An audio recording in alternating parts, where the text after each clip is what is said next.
क्योंकि बाबा साहब दुनिया के सबसे ज़्यादा पढ़े लिखे व्यक्ति थे। बाबा साहब के 5 बच्चे संतान उनको पैदा हुए, जिनमें बड़े बच्चे उनके यशवंत राव, उसके बाद में गंगाधर, उसके बाद में रमेश, उसके बाद में राजरतन, उसके बाद में इंदु। यानी 5 बच्चों में एक बच्चा ही जीवित रहा जो सबसे बड़ा था, यशवंत राव। बाकी ये 4 बच्चे उनके चले गए, और चले इसलिए चले गए क्योंकि बाबा साहब ये सोचते थे कि अगर मैंने अपना परिवार देखा तो मैं अपने समाज को नहीं देख पाऊंगा, और उन्होंने समाज को देखा तो उनके बच्चे चले गए। और जिस व्यक्ति ने अपने बच्चे नहीं देखे, समाज को देखा, और समाज कौन था? समाज में यही था कि जो आने वाली और पीढ़ियां हैं भाई इनके लिए तो इनका आधा कट गया, आधा कट जाएगा, लेकिन जो आने वाले बच्चे हैं वो कैसे शान से जिएंगे, इसके लिए कुछ करना चाहिए। तो इसलिए उन्होंने अपने 4 बच्चे गवा दिए। लेकिन हमें देखो कितने अच्छे अच्छे हमारे घर हैं, तुम्हारे घर हैं, हम गाड़ियों से आ जा रहे हैं, ऐसी व्यवस्था खड़ी कर दी। वरना इस देश में कुछ लोग नहीं चाहते थे कि सभी के पास मकान हो, सभी के पास गाड़ियां हो, सभी के पास अच्छे कपड़े हो। वो चाहते थे कि जो कुछ भी हो सिर्फ हमारे पास हो, बाकी और किसी के पास ना। तो ऐसे बाबा साहब अगर हमें कुछ दे के गए तो हमारे भले के लिए दे के गए होंगे, और जब हमारे भले के लिए देकर गए हैं तो वो हमसे कहकर गए कि भाई मैं बुद्ध की शरण में जा रहा हूँ। और जब वो जा रहे थे तो नागपुर में वो कह रहे थे कि अब मैं मुक्त हो गया हूँ, अब मैं इस नरक से मुक्ति पा गया हूँ। अब जब वो ये कह रहे थे कि मैं इस नरक से मुक्ति पा गया हूँ, तो नरक क्या था?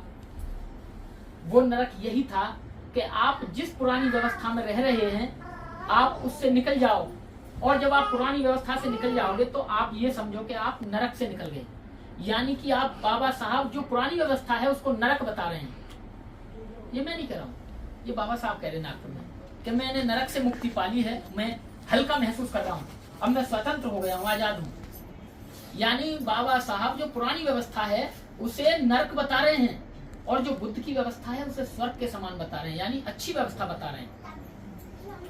अब अगर हम उसी व्यवस्था में कोई भी कार्य करते हैं, हम कोई भी कार्य करते हैं, जन्म से लेकर मरण तक हमारे घर में कोई बच्चा पैदा होता है, उसका नामकरण होता है, फिर उसके बाद में स्कूल जाने की शिक्षा होती है, उसके बाद में उसकी सगाई होती है, शादी होती है, फिर उसके बच्चे होते हैं। अगर उसी परंपरा से हो रहे हैं, अगर उसी परंपरा से आपको कलावा बांधा जा रहा है, तो वो कौन सी परंपरा बता रहे हैं बाबा साहब? नरक वाली। और जो बाबा साहब ये बता के गए ये अच्छी है, उसको स्वर्ग के समान बता रहे हैं। और अगर आप अभी भी उसी परंपरा में पड़े हैं तो आप नरक में जी रहे हैं, नरक में पड़े हैं, नरक में जी रहे हैं। तो इसलिए बाबा साहब की बात को हमेशा याद रखें। बाबा साहब जब ये कह रहे हैं कि वो परंपरा नरक की है, तो नरक की परंपरा से दूर रहें। होता क्या है कि आज हमारे घरों में शादियां हो रही हैं, बारातें अच्छे अच्छे ढंग से जा रही हैं, रात में हो रही हैं, खूब पैसा उड़ाया जा रहा है, घोड़ी पे बैठ रहे हैं, ये किन की परंपरा है? नरक वाली परंपरा है। घोड़ी पे बैठना कोई ज्यादा बड़ी बात नहीं है, आप रोजाना बैठ जाओ। एक दिन के लिए तलवार हाथ में लेने से आप राजा नहीं हो गए, आप वीर नहीं हो गए। चलानी नहीं आती है, शादी वाले दिन तलवार तो ले ली और चलानी आती नहीं आपको, तो क्या फायदा है ऐसी परंपरा का? अगर तलवार रखनी है तो उसे चलाना सीखो। और तलवार का जमाना थोड़ा ही, अब उस समय तलवारें थी, अब तो पिस्टल का लाइसेंस लो ना। 1.5-2 लाख का लाइसेंस बनेगा, 1.5-2 लाख की पिस्टल आएगी, उसे लो, उसे देख के आदमी डरेगा भी, पिस्टल है सामने वाले लोग बैठे। तो बाबा साहब कह रहे हैं स्वर्ग वाली परंपरा उसमें आओ जहां अच्छा महसूस हो। बाकी स्वर्ग और नरक पे बाबा साहब विश्वास नहीं करते थे, लेकिन उन्होंने कल्पना की थी कि मैं आज इस नरक से छुटकारा पा लिया, मैं स्वतंत्र हो गया। बड़ा घिरा पड़ा था, मैं बड़े कलेश में पड़ा था। तो आप ये सोचें कि एक इतना बड़ा व्यक्ति कह रहा है तो कुछ ना कुछ सोच के, जो सच्चाई है उसको मानो, झूठ को मत मानो। बस जो सारा सार ये है कि सच्चाई को मानो, झूठ को मत मानो। जो पैसा आपने कमाया है, बड़ी मेहनत से कमाया है, चाहे वो दुकान से कमाया है, चाहे नौकरी में जाके कमाया है, आपने बच्चों को टाइम नहीं दिया, नौकरी पे गए, बारिश हुई है तब आपने नहीं देखा, तब नौकरी पे गए, तो ये पैसा बड़ी मेहनत से कमाया है। और इसे आप रात को लाइट में, टेंट में और वैसे ही पटाखे छोड़ने में, कई हजार रुपए के लोग पटाखे छोड़ देते हैं शादी ब्याह में, बहुत बहुत पैसे की दारू पिला देते हैं, खुद भी नर्क में रहते हैं, औरों को भी कि नहीं पीछे है एक बोतल, खोल कर पेटी रख दें, पीजिए। भाई अच्छी चीजें लोगों को खिलाओ। तो बाबा साहब कि क्या कल्पना थी और हम कैसे गुजार रहे हैं। तो ये अगर बाबा साहब होते तो आज माथे पे हाथ मार के ये कहते कभी मैंने क्या कर दिया, इन लोगों की समझ में नहीं आ रहा है। तो भैया ऐसी परंपरा से दूर रहना और जैसा बाबा साहब कहते हैं वैसा करना। पैसा बड़ी मेहनत से कमता है, कभी भी फिजूल खर्च मत करना। जब भी हो रिश्तेदार की या किसी की भी रिश्ते नाते हमेशा मदद से चलते हैं। आप कितने भी अमीर हैं, कितना भी पैसा है, कितने भी गरीब हैं, रिश्ते नाते हमेशा मदद से चलते हैं। अगर आप किसी रिश्तेदार के लिए हमेशा खड़े हैं तो वो भी आपके लिए हमेशा खड़ा रहेगा। याद रखना, रिश्ते जब भी चलेंगे, जब भी रिश्तों में मोहब्बत रहेगी, वो मोहब्बत लेन देन और सुख दुख में खड़े रहने से ही होगी। बाकी तुम किसी रिश्तेदार की हेल्प नहीं करते हैं तो ये कहता होगा अमीर अपने लिए, हमारे लिए नहीं है, नहीं जाते हम उसके घर। आजकल ऐसा ही चल रहा है, आपके सामने, मेरे सामने, सबके सामने परिस्थिति है। कोई ना कोई रिश्तेदार या हम भी कह देते होंगे अरे अमीर होगा अपने लिए होगा, हमारे लिए थोड़ा ही है। इसलिए रिश्तेदारों की जैसे मदद हो सके, जब भी हो सके उनकी मदद करनी चाहिए और जितना अच्छा हो सकता है दूसरों का कल्याण के लिए। जब तथागत बुद्ध को ज्ञान प्राप्त हुआ तो तथागत बुद्ध ने सोचा कभी जो मुझे ज्ञान प्राप्त हुआ ये तो बहुत कठिन है, ये तो आम आदमी जान नहीं सकता, क्या करूं, किसको बताऊं। तो वो सोचने लगे यार मैं गांव के लोगों को जाके बताऊंगा तो उनकी तो समझ में नहीं आएगा। तो उन्होंने सोचा कभी जो मेरे साथ व्यक्ति तपस्या कर रहे थे 5 लोग, मैं उनको समझाऊं, क्योंकि वो भी उत्सुक थे कि मुझे, हमें भी ज्ञान मिले, मुझे मिल गया तो मैं उन्हें बताऊं। जब वो उनके पास गए और ढूंढा, पूछा कि फला आदमी कहाँ है, तो पता चला कि वो तो सारे के सारे खत्म हो गए। उनमें से 1-2 बचे थे। तो उन्होंने कहा रे 1-2 बचे हैं, उन्हें जाके बताऊं। तो उन्होंने तथागत बुद्ध ने उनको वो बात बताई और उन्होंने कहा, तथागत बुद्ध ने कहा भाई ये ज्ञान तो बहुत कठिन है, तुम्हारी समझ में तो आ गया, लेकिन जो अनपढ़ लोग हैं, जो मजदूर लोग हैं, उनकी समझ में कैसे आएगा, क्या करें। तो उन्होंने सलाह मिलाई भाई बताना सभी को है, जिसके में आ जाए उसके में ठीक, जिसके में ना आए तो प्रयास करो, लेकिन सबका कल्याण होना चाहिए। इसलिए उन्होंने कहा चलत भिक्खवे चारिकम लोकानुकम आय बहुजन हिताय बहुजन सिखाए, यानी भिक्खुओं चलते रहो, लोगों के कल्याण के लिए अच्छी अच्छी बातें बताते रहो। जो मानेगा उसका कल्याण हो जाएगा, जो नहीं मानेगा उसका कल्याण नहीं होगा। बताना तुम्हारा कर्म है, तुम तो अच्छी बात बताते चले जाओ, जो मान जाए उसका भला हो जाएगा, जो नहीं मानेगा रह जाएगा। कबीर साहब कहते हैं कि बहते को बह जाने दे, ना ही बताए ठोर, और कहा सुनी जो ना माने तो धक्का दे दे। और भाई कोई कह रहा है मैं तो मरूंगा शराब पीऊंगा, भाई मत पी, गंदी चीज है, मत पी। कहीं मैं तो पीऊंगा मरूंगा, तो भैया जल्दी पी और जल्दी मर। तुझे देख के और लोग तो सुधरेंगे कि ज्यादा पीता था मर गया, नहीं मानी किसी की। इसलिए अच्छी बातों को बताते चलो, जो मान लेगा उसका कल्याण हो जाएगा, तुम्हें याद रहेगा। तुम मर जाओगे, हम भी मर जाएंगे, मुझे भी एक दिन मरना है, मेरे दादा मर गए, मेरे पिताजी को भी मरना है, मुझे भी मरना है। लेकिन अगर जिसके कर्म अच्छे रहेंगे उसे ज्यादा दिन तक याद किया जाएगा।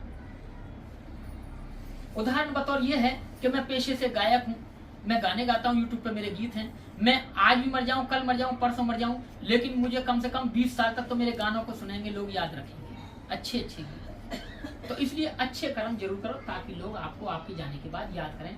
और याद हमेशा उसको किया जाता है जो इस समाज को कुछ देता है, और जो नहीं देता है उसे कौन खा के याद करेगा। बाप बेट बच्चे, औलाद भी नहीं करती, औलाद भी ये कहती है क्या करके ले गया, दादा ने भतीजी बचाई लेकिन हमारे बाप ने सारी बिगाड़ दी, जल्दी मर जाता तो अच्छा रहता, मेरे लिए तो बच जाती, लेकिन मराई इतनी देर से कि सब बर्बाद कर गया, मुझे इतनी भी नहीं छोड़ के गया। ऐसा कहते। इसलिए अच्छे कर्म करते रहो और लोगों को अच्छे कर्मों के लिए प्रेरित करते रहो। और हमारे बीच में कमल सिंह जी का आज परिवार है, उन्होंने आज आप देख सकते हैं कि पूरा परिवार है, 2 बेटियां हैं, 2 बेटियां 1 बेटा है। खैर समय परिस्थिति अभी ऐसी नहीं थी कि वो हमारे बीच से जाएं, इतनी एज नहीं थी, लेकिन आजकल हम तो पढ़ रहे हैं, देख रहे हैं, कोविड शील्ड जिनको लगी है उनको कभी भी अटैक आ सकता है, सरकार ने घोषणा कर दी है, लोगों ने कह दिया है, कितने ही लोग ऐसे जा रहे हैं, तो कोई भरोसा नहीं है कब क्या हो जाए। इसलिए कोशिश करो कि अच्छे अच्छे कर्म करो, बुराइयों से दूर रहो, अपने परिवार को, अपने रिश्तेदारों को, सबको अच्छे की तरफ ले जाते रहो। यही आपको याद करने का और जिंदा रहने का यही आपका तरीका है। आपके जाने के बाद भी लोग आपको याद करेंगे, भैया जैसे आपके पिताजी ने अच्छे कर्म किए, अच्छी तरीके से करा, और ऐसे ही आप करते रहें। धर्म ऐसे ही नहीं बढ़ता है। समाज में जहाँ भी कहीं बाबा साहब की जयंती है, कहीं बुद्ध पूर्णिमा मनाई जा रही है, सबसे ज्यादा कोशिश करो कि सबसे ज्यादा दान मैं दूंगा, क्योंकि ये धर्म हमेशा जो धर्म का समाज का कार्य है वो दान से ही चलता है। जहाँ भी आपको लगे यहाँ बाबा साहब की जयंती मनाई जा रही है, यहाँ बुद्ध विहार है, तो अपनी नेक कमाई में से वहाँ दान पात्र हो तो उसमें से चाहे 10 रुपए ही डालें, लेकिन ऐसा डालें कि भाई डालने के बाद खुशी हो कि मैंने इस बुद्ध विहार में 10 रुपए डाले, मुझे खुशी हुई। मैं ये नहीं कर रहा 10 डालें, आप 10,000 डालें, लेकिन जितने से आपको खुशी हो, मन का सोच के नहीं यार मुझे सब्जी ले जानी थी और यहाँ भी यार यहाँ डाल दिया, मैं क्या ले जाऊंगा, तो वो दान नहीं होता है। खुशी से जो भी दान हो वो दान बुद्ध विहार में दें। बाबा साहब की कई जयंती है तो भैया मेरी 100 रुपए की पर्ची काटो भैया। पहले आपके कहने से कोई घर पे दरवाजा पर्ची काटने का, भैया पहले पर्ची काटो, पानी जब मिलेगा पहले मेरी पर्ची काटो, चाहे वो 50 रुपए की हो, खुशी खुशी से। तो इस तरीके से दान करते रहें, क्योंकि धर्म हमेशा दान से बढ़ता है। बनते लोग हैं, इनका कोई परिवार या कुछ तो रहता होता नहीं है, लोगों के कल्याण के लिए ही इन्होंने गृह त्यागा है, कल्याण के लिए ही इन्होंने ये चीवर पहना है, वरना माँ बाप इनके भी हैं, ये भी हमारी तरह अच्छे बाल रखे, मजदूरी करके पेट तो ये भी पाल लेंगे, लेकिन इन्होंने अलग मकसद चुना है कि हम अपना भी कल्याण करेंगे, लोगों का कल्याण करेंगे। तो जैसे आपके पिताजी ने कार्य किए वैसे ही कार्य आप करें, और समाज ने अपना नाम अपने पिताजी का नाम दिया, उनके बच्चे हैं, बड़े अच्छे आदमी थे वो, उनके बच्चे भी ऐसे ही हैं, ऐसा काम करते रहना। तो इन्हीं सब बातों के साथ सभी हाथ जोड़ना, सब बात सत्ता करते हैं। टाइम हो गया। सब्बे सत्ता सुखी होन्तु, सब्बे होन्तु सुखिनो, सब्बे भद्राणि पश्यन्तु, मा किञ्चित् दुःखमागमः। सब्बे सत्ता सुखी होन्तु, सब्बे होन्तु सुखिनो, सब्बे भद्राणि पश्यन्तु, मा किञ्चित् दुःखमागमः।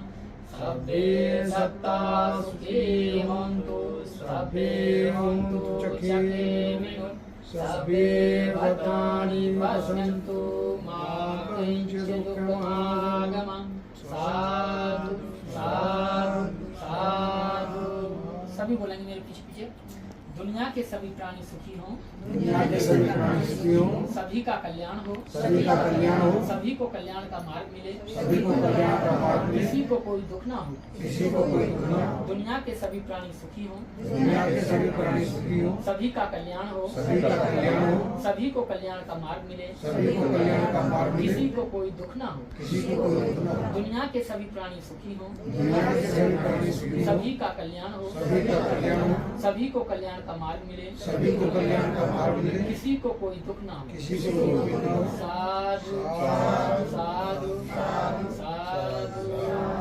बुद्धं नमामि, धम्मं नमामि, संघं नमामि, साधु साधु साधु। सभी